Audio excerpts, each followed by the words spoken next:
BNP chairman Tarique রহমানের পক্ষ থেকে সাভারে শীতার্ত গরিব, অসহায় ও দুস্থ মানুষের মাঝে কম্বল বিতরণ করা হয়েছে।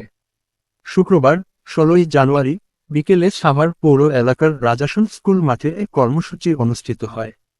আয়োজন করেন সাভার পৌরসভার ৮ নম্বর ওয়ার্ড কাউন্সিলর প্রার্থী মোহাম্মদ মোশাররফ হোসেন মোল্লা।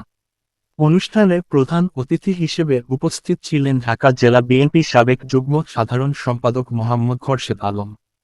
তিনি বলেন, সাভার পৌরসভার নাগরিক সুযোগ সুবিধা বৃদ্ধি ও মাদকমুক্ত সমাজ গড়ায় তার প্রধান লক্ষ্য।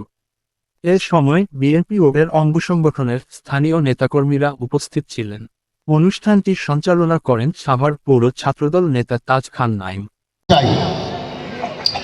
এই সাভারে আপনি 2 কাঠা জমি কিনেন, 3 কাঠা জমি কিনেন বাড়ি করে সুখে শান্তিতে থাকার জন্য। বাড়ি করতে গেলে নানা ঝামেলা, এইরকম ঝামেলা প্রত্যেকটা এলাকায় কম বেশি আছে। আমি নিশ্চিত করলাম আপনারা ডাক্তার মোহাম্মদ সালাউদ্দিন বাবু ভাইকে জানিয়ে ভোট দিয়ে নির্বাচিত করুন। এই সাভারে এই ঝামেলা আমরা রাখবো না, ইনশাল্লাহ শেষ করে দেবো প্রতি এলাকা থেকে।